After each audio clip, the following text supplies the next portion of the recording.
राज शिक्षा शोध एवं प्रशिक्षण परिषद बिहार पटना में बहुत बहुत स्वागत है।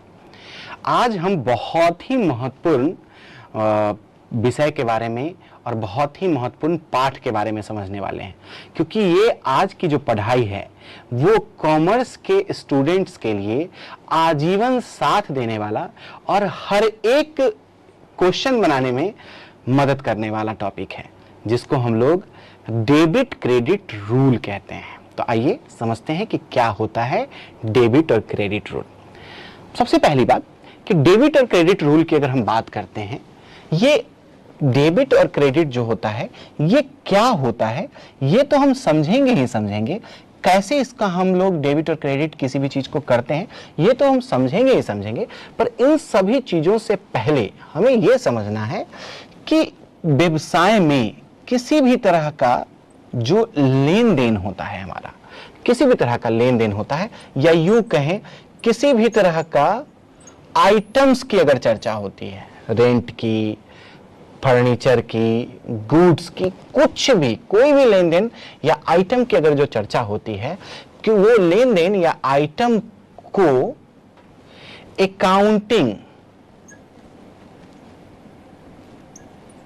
अकाउंटिंग की भाषा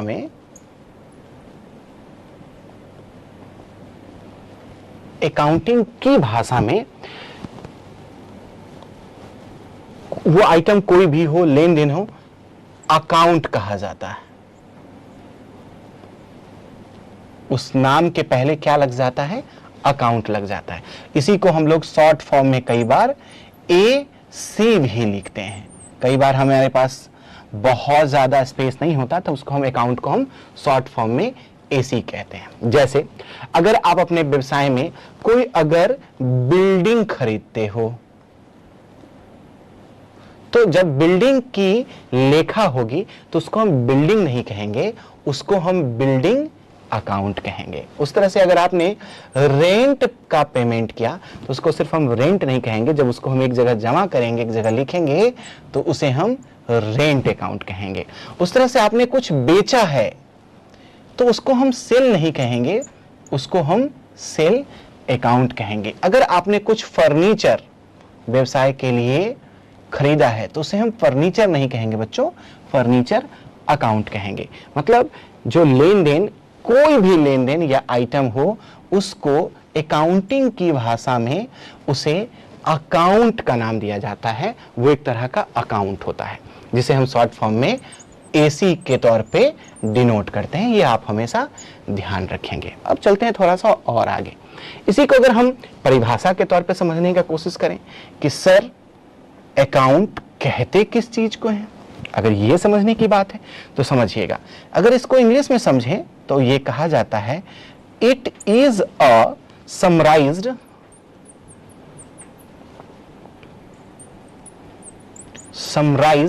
record of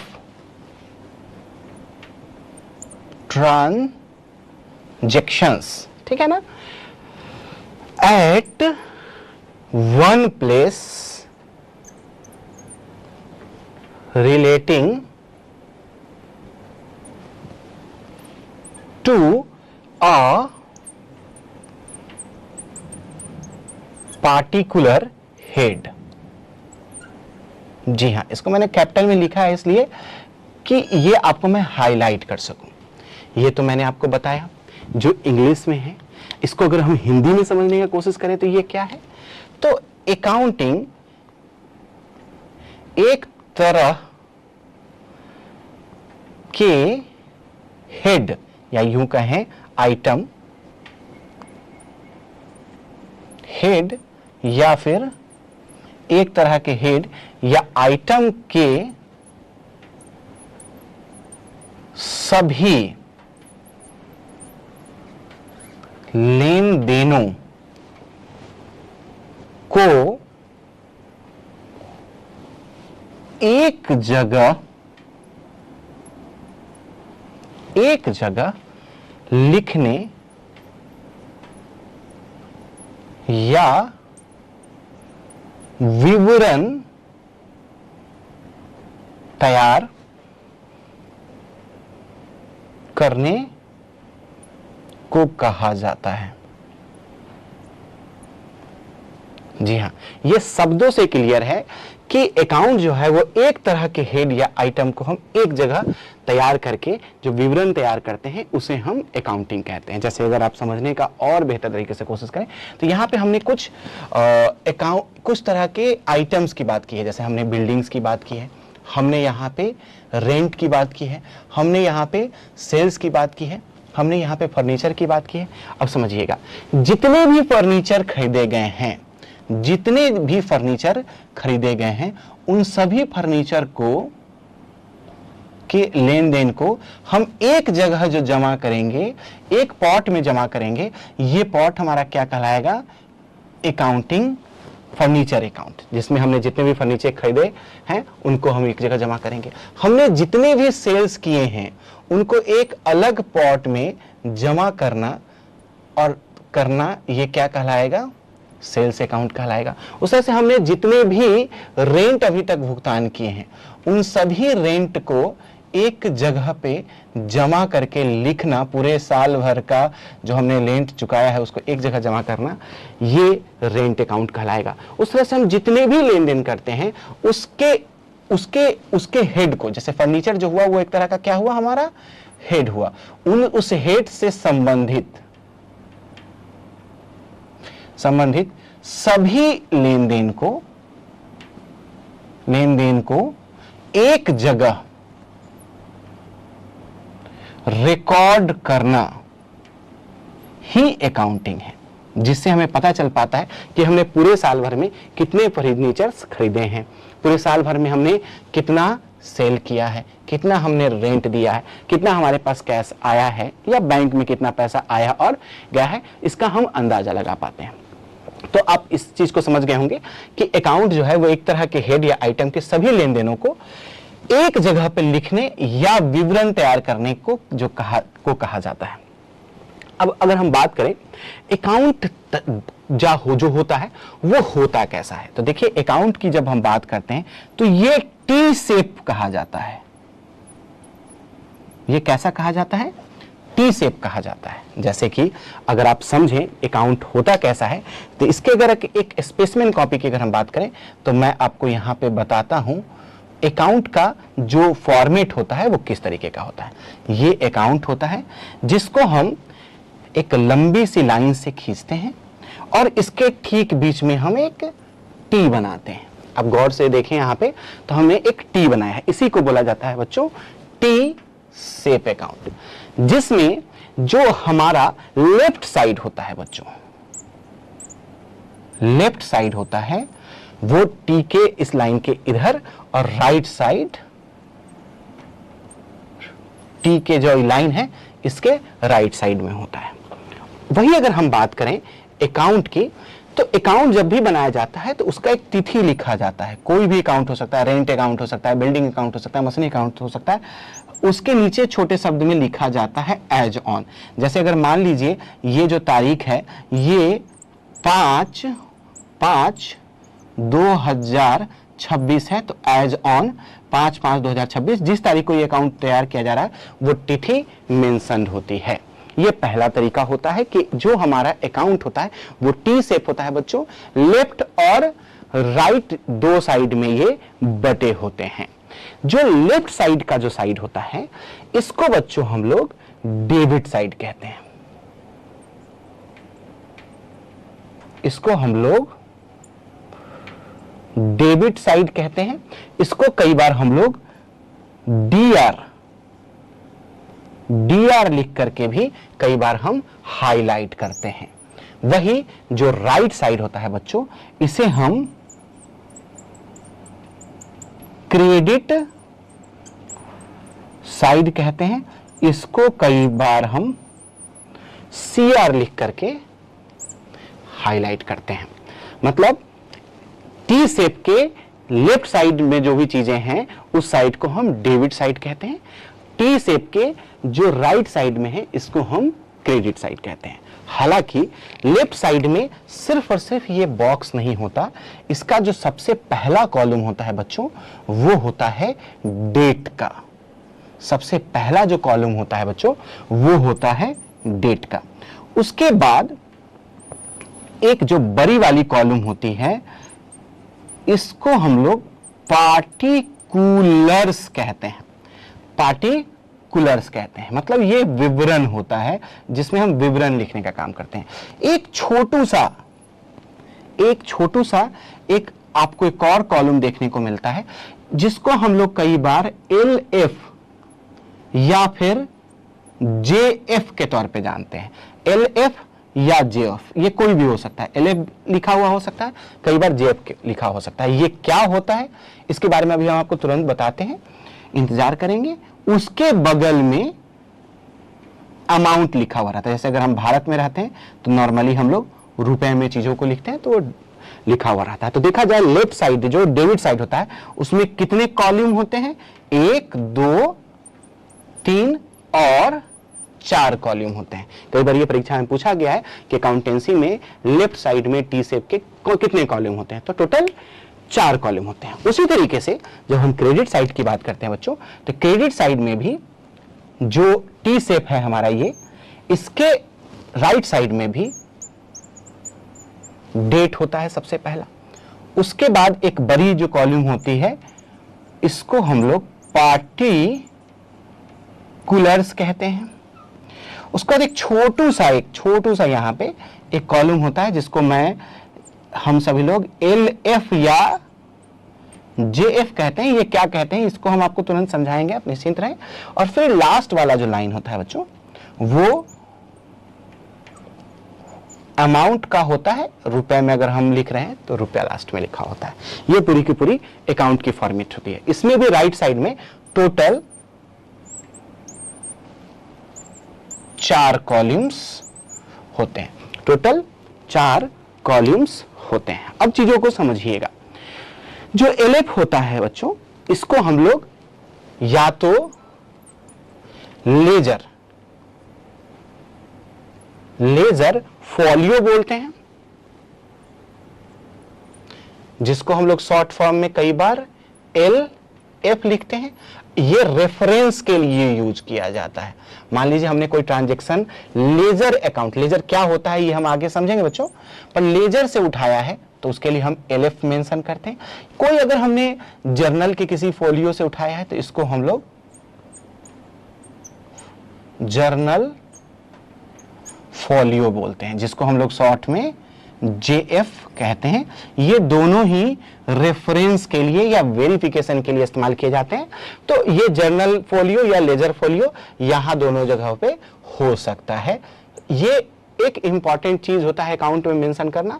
हालांकि जब प्रश्न बना रहे होते हैं तो ये इसके ज्यादा इस्तेमाल नहीं होता। सिर्फ LF या JF लिख करके आप इस लाइन को पूरा का पूरा ब्लैंक ही छोड़ते हैं। लेकिन हाँ, जब वास्तविक रूप में जब आप अकाउंटिंग कर रहे होते हैं, लेखांकन कर रहे होते हैं, तो उस कंडीशन में आपको इसको मेंशन करना पड़ता है।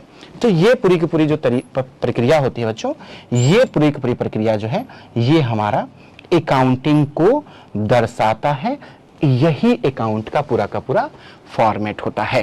तो उम्मीद है आप ये समझ गए होंगे कि अकाउंट्स का फॉर्मेट कैसा होता है, डेबिट साइड और क्रेडिट साइड किधर होता है, कितने पार्टिकुलर्स होते हैं। अगर हम टोटल पार्टिकुलर्स की बात करें तो अकाउंटिंग में टोटल 4 पार्टिकुलर्स, 4 कॉलम इधर और 4 कॉलम इधर होते हैं राइट साइड में। 5 6 7 और 8।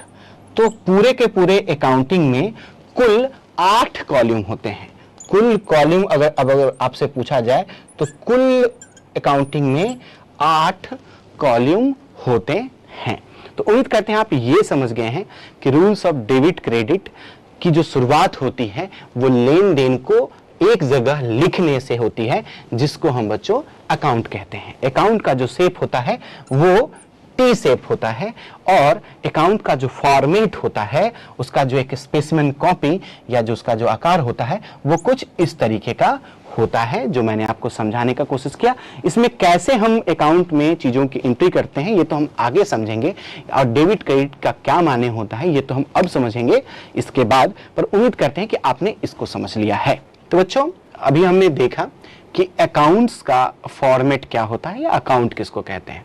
अब हम समझते हैं rules of debit credit. Rules of debit credit को समझने से पहले आपको अकाउंट्स के टाइप्स के बारे में जानना पड़ेगा। अकाउंट जो होता है उसके कितने टाइप्स होते हैं इसके बारे में जानना पड़ेगा। और अकाउंट्स के अगर टाइप्स की अगर हम बात करते हैं तो इसका क्लासिफिकेशन दो तरीके से होता है। अकाउंट्स के टाइप को अगर आप समझने का कोशिश करेंगे तो एक तरीका है ट्रेडिशनल तरीका, पारंपरिक तरीका, जिसको हम पुराना तरीका भी कहते हैं। ये जो ट्रेडिशनल तरीका है, ट्रेडिशनल अप्रोच इसको हम लोग बोलते हैं, अगर किताब में अगर देखेंगे अप्रोच बोलते हैं। ये जो ट्रेडिशनल अप्रोच है आपका, इसमें अकाउंटिंग को समझाने का तरीका अलग बताया गया है और वही एक हमारा एक मॉडर्न अप्रोच भी है।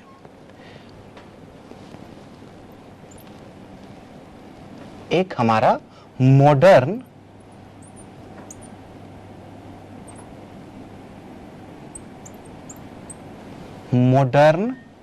तो बच्चों अकाउंट्स को समझने का, अकाउंट्स को क्लासिफाई करने का, क्योंकि हमें अगर डेबिट क्रेडिट समझना है तो हमें पहले अकाउंट्स को क्लासिफाई करना पड़ेगा, वर्गीकृत करना पड़ेगा कि अकाउंट्स के कितने टाइप होते हैं। तो टाइप्स को बांटने के लिए हमने दो तरीका बांटा है इसमें, ट्रेडिशनल अप्रोच और मॉडर्न अप्रोच।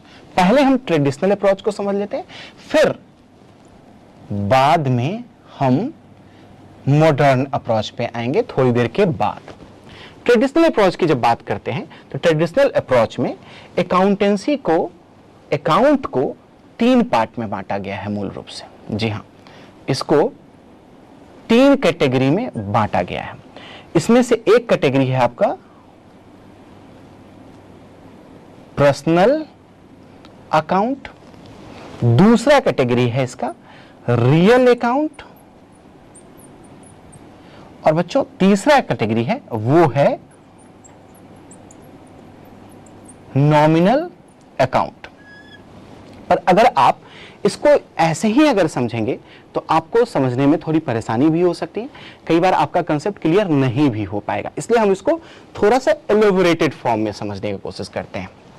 तो आइए, सबसे पहली बात कि हम ट्रेडिशनल अप्रोच में सबसे पहले हम लोग इस ट्रेडिशनल जो हमारा अप्रोच है,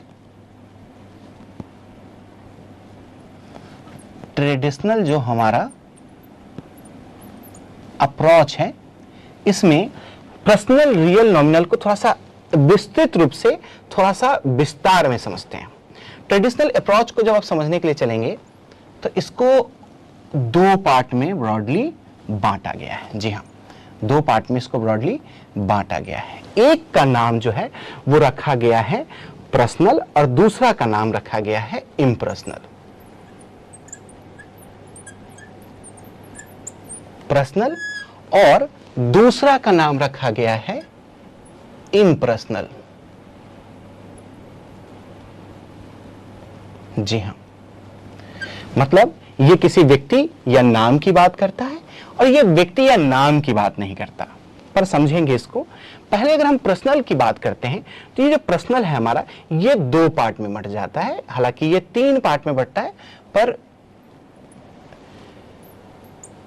इसका एक जो पार्ट होता है, पर्सनल को अगर आप बांटेंगे तो तीन पार्ट में ये बंटता है। पर पहले हम दो पार्ट, फिर तीसरा पार्ट को समझेंगे, गौर करिएगा। पर्सनल का जो पहला पार्ट होता है उसको हम लोग बोलते हैं नेचुरल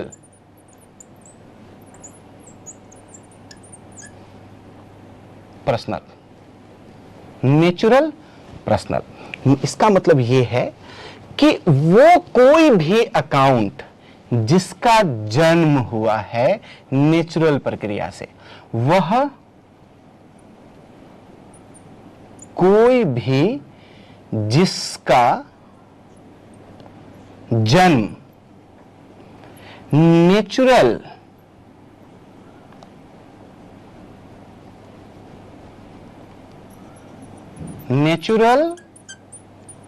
प्रोसेस से हुआ है, जो हमारी आपकी तरह बात करता है, जो हमारी आपकी तरह भोजन करता है, जो हमारी तरह आपकी तरह बोलता है, जिसमें आत्मा है, प्राण है, उसको हम बोलते हैं नेचुरल पर्सनल। पर्सनल अकाउंट का पहला टाइप हुआ। इसके तहत वो कोई भी आदमी का अकाउंट हो सकता है जिसका कोई नाम है। जैसे हम कह सकते हैं राम का अकाउंट, या फिर हम कह सकते हैं श्याम का अकाउंट। राम या श्याम जैसे व्यक्ति का अकाउंट का चर्चा करना, ये क्या कहलाएगा?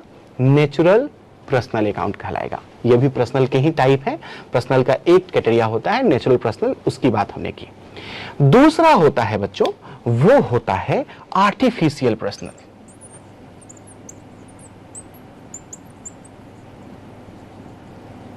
आर्टिफिशियल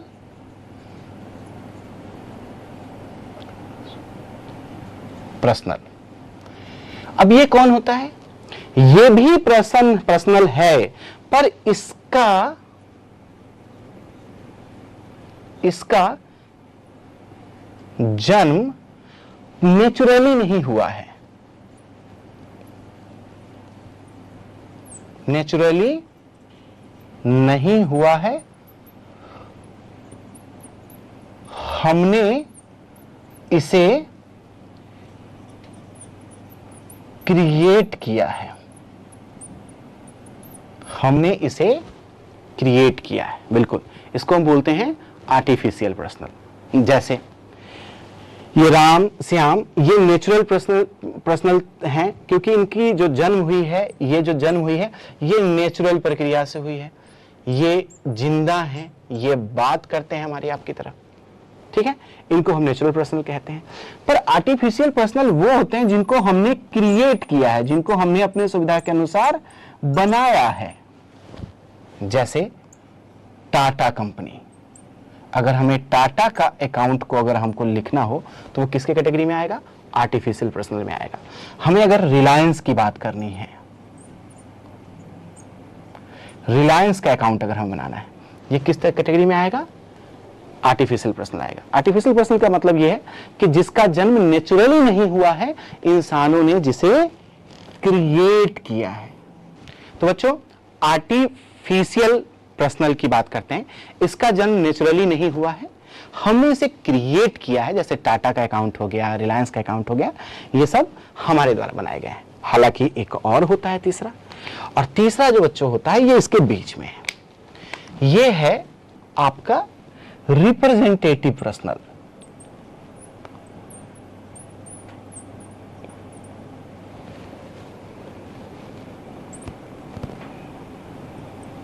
रिप्रेजेंटेटिव पर्सनल, जी हां। अब ये क्या है, इसकी चर्चा हम थोड़ी देर के बाद करेंगे। हमने अभी तक पर्सनल अकाउंट में दो चीजों को समझा है। पर्सनल में हमने एक समझा है नेचुरल पर्सनल, और दूसरा समझा है हमने आर्टिफिशियल पर्सनल। नेचुरल पर्सनल की बात भी करेंगे, पर थोड़ी देर के बाद। पहले हम लोग समझते हैं इम्पर्सनल, उसकी बात करते हैं। इम्पर्सनल के अंतर्गत दो तरह के अकाउंट्स होते हैं। इम्पर्सनल के अंतर्गत दो तरह के अकाउंट होते हैं। आपने तो ये देख लिया कि जो पर्सनल अकाउंट है वो तीन पार्ट में बट गया, नेचुरल, आर्टिफिशियल और रिप्रेजेंटेटिव। तो पर्सनल तो हमने समझा है, सिर्फ अभी रिप्रेजेंटेटिव हमने समझा नहीं है, वो समझेंगे। पर हम अब बात कर रहे हैं रियल और नॉमिनल की। और रियल और नॉमिनल अकाउंट की जब बात होती है बच्चों, तो ये रियल और नॉमिनल जो है, ये हमारा इम्पर्सनल अकाउंट कहलाता है। ये क्या कहलाता है? इम्पर्सनल। इसके अंतर्गत रियल अकाउंट आते हैं और दूसरा आते हैं, तीसरा आते हैं, वो आते हैं नॉमिनल अकाउंट। क्या होता है रियल अकाउंट? किसी भी तरह का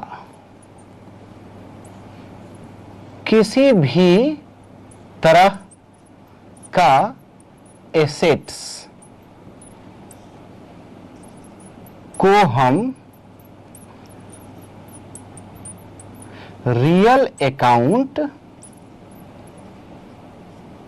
कहते हैं। किसी भी तरह के एसेट्स को हम लोग रियल अकाउंट कहते हैं। कोई भी एसेट्स है उसको हम रियल अकाउंट कहते हैं। एग्जाम्पल के तौर पे समझें तो अगर हमारे पास कुछ जमीन है, ये रियल अकाउंट है। कुछ हमारे पास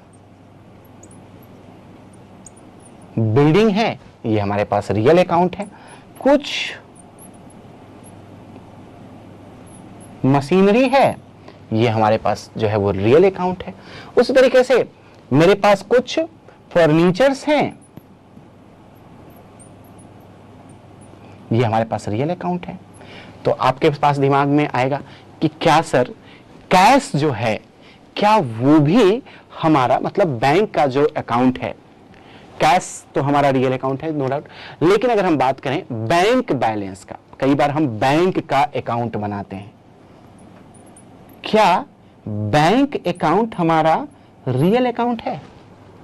क्या जो हमको कोई अगर हमसे कोई उधार खरीदता है, कोई हमसे कुछ उधार परचेज करता है, मतलब हम किसी को उधार, बिजनेसमैन के नाते अगर हम बात करें तो हम अगर किसी को उधार कुछ बेचते हैं तो हम उसके नाम पे एक डेटर अकाउंट बनाते हैं। क्या डेटर का अकाउंट या बैंक का अकाउंट भी रियल होता है? तो यहां पे है ये दो इसके अपवाद। इसमें कहीं से कोई डाउट नहीं है कि लैंड हमारा रियल अकाउंट है, बिल्डिंग हमारा रियल अकाउंट है, मशीनरी हमारा रियल अकाउंट है, फर्नीचर हमारा रियल अकाउंट, ये बिल्कुल सही बात है। पर याद रखिए इसके दो अपवाद हैं। पहला अपवाद है बैंक और दूसरा अपवाद है आपका डेटर। बैंक और डेटर जो है ये आपका रियल अकाउंट नहीं होता है, ये दोनों जो हैं ये आपके अपवाद हैं, ये आपके रियल अकाउंट नहीं होते हैं, ये इसके अपवाद हैं। ये बात ध्यान रखना चाहिए। मतलब कभी भी आप लैंड, कैश, मशीनरी, फर्नीचर इन सभी को आप रियल अकाउंट मानेंगे, पर कभी भी बैंक या डेटर को आप रियल अकाउंट नहीं मानेंगे, क्योंकि आपको पता होना चाहिए बैंक को इंसानों ने क्रिएट किया है। SBI bank, ICICI bank, axis bank, PNB bank, ये सब वो बैंक है जिसको इंसानों ने क्रिएट किया है। इसलिए कभी भी कोई भी बैंक अकाउंट की जब बात होगी तो बैंक अकाउंट कभी भी रियल अकाउंट नहीं होगा। बैंक अकाउंट कभी भी होगा वो आर्टिफिशियल पर्सनल अकाउंट होगा। उसी तरीके से हम डेटर की जब बात करते हैं तो डेटर भी हम खुद क्रिएट करते हैं। कोई अगर व्यक्ति है जो नो डाउट की पर्सनल अकाउंट, पर्सनल व्यक्ति होगा, राम, श्याम, मोहन, सोहन, कोई भी हमसे उधार खरीद के ले गया, वो हमारा रियल अकाउंट नहीं होता बच्चों। डेटर की जब भी बात होती है तो डेटर भी एसेट्स होते हुए भी, बैंक अकाउंट भी एसेट्स के कैटेगरी में आता है, डेटर भी एसेट्स कैटेगरी में आता है, पर डेटर और बैंक अकाउंट एसेट्स होते हुए भी ये हमारा आर्टिफिशियल पर्सनल अकाउंट या यूं कहें पर्सनल अकाउंट होता है। तो ये अपवाद आप हमेशा ध्यान रखेंगे कि सभी तरह के एसेट्स जो हैं आपके वो रियल अकाउंट हैं। अपवाद सिर्फ दो है, बैंक और डेटर, जो आपके रियल अकाउंट नहीं है, ये आपके आर्टिफिशियल पर्सनल अकाउंट हैं। ये आपको ध्यान रखना है। रियल अकाउंट में सभी एसेट्स आएंगे, सिर्फ बैंक और डेटर एसेट्स होते हुए भी आपके रियल अकाउंट में ना आकर के आर्टिफिशियल पर्सनल अकाउंट में आएंगे। वही बात करते हैं हम नॉमिनल अकाउंट की। नॉमिनल अकाउंट की जब भी बात होगी, किसी भी तरह का खर्च या किसी भी तरह का आय, किसी भी तरह की लाभ या किसी भी तरह की हानि, जब भी बात होगी, किसी भी तरह का कोई खर्च हुआ या पैसा आया, किसी तरह का कोई लाभ हुआ या किसी तरह की कोई हानि हुई, किसी भी तरह का हो, ठीक है, ये सभी हमारे नॉमिनल होते हैं। खर्च हो या लाभ हो, आय हो या हानि हो, ये सभी नॉमिनल अकाउंट होते हैं। ये सभी नॉमिनल अकाउंट होते हैं। समझिएगा एक बार को।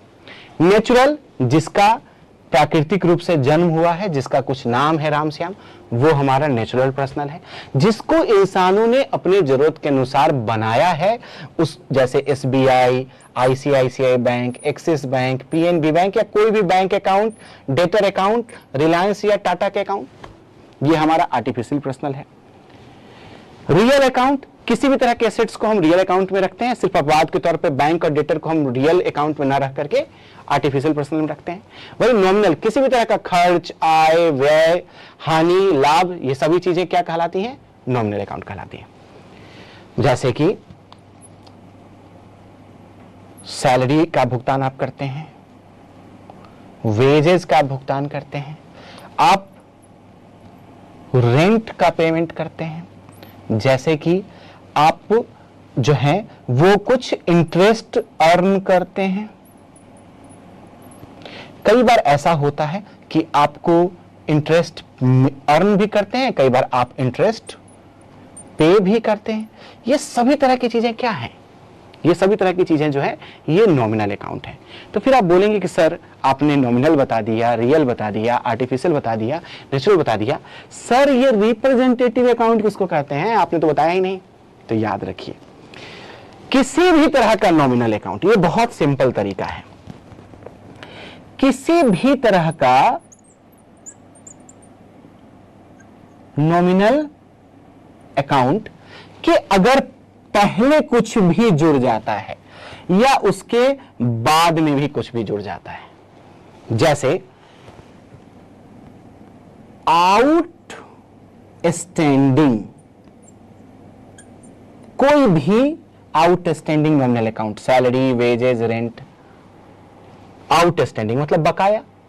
बकाया अगर कोई सैलरी है या फिर यूं कहें एडवांस पेड या फिर प्रीपेड, या हमने इसको पहले ही चुका दिया है, प्रीपेड रेंट, हमें दिसंबर तक का रेंट हमने पहले ही चुका दिया। मतलब कोई भी नॉमिनल अकाउंट उसके पहले अगर कुछ जुड़ गया है या कोई भी नॉमिनल अकाउंट जिसके बाद में कुछ जुड़ गया है, जैसे रेंट ड्यू,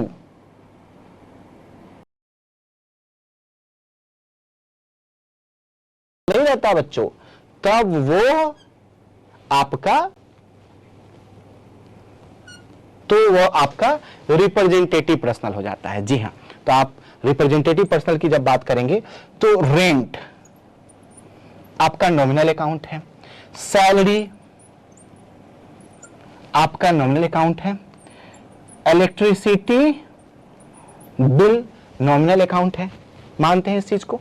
किसी भी तरह का कोई भी नॉमिनल अकाउंट अगर हमने उसके पहले लगा दिया आउट स्टैंडिंग रेंट, मतलब बकाया भाड़ा, हम घर में रह लिए हैं, रेंट अभी तक नहीं चुका है, जैसे ही हमने उसके पहले आउटस्टैंडिंग लगाया बच्चों, जैसे ही हमने आउटस्टैंडिंग लगाया, अब यह नॉमिनल नहीं रहा, अब यह क्या बन गया?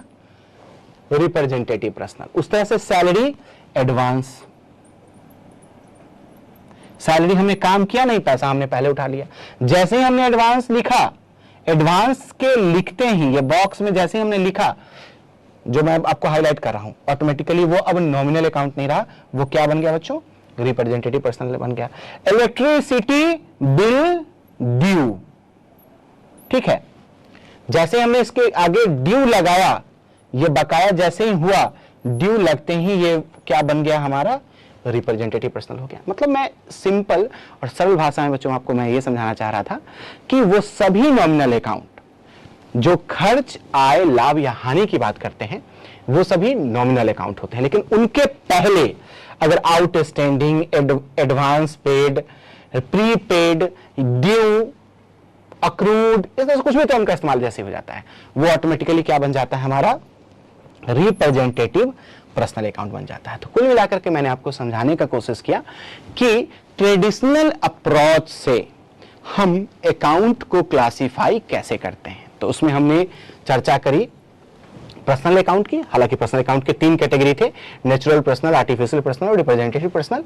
और दूसरा हमने बात किया इन पर्सनल में, जिसमें हमने रियल और नॉमिनल अकाउंट की बात करें। तो मोटा मोटी जब हम सबको समअप करते हैं तो हमारे सामने में ट्रेडिशनल अप्रोच से यही 3 अकाउंट आते हैं, पर्सनल, रियल और नॉमिनल। तो बच्चों हमने यहां पे देखा कि अकाउंट्स के क्लासिफिकेशन ट्रेडिशनल अप्रोच से कैसे होता है। पर्सनल, रियल या नॉमिनल अकाउंट किसको कहते हैं, या पर्सनल के अंतर्गत नेचुरल पर्सनल, आर्टिफिशियल पर्सनल या रिप्रेजेंटेटिव पर्सनल किसको कहते हैं, रियल अकाउंट या नॉमिनल अकाउंट किसको कहते हैं, कब नॉमिनल अकाउंट हमारा रिप्रेजेंटेटिव पर्सनल अकाउंट बन जाता है, ये हमने समझा। तो मिलते हैं अगले क्लास में, जिसमें हम समझने का कोशिश करते हैं कि कैसे हम rules of debit and credit को अप्लाई करेंगे। तब तक के लिए बहुत बहुत धन्यवाद। Thank you.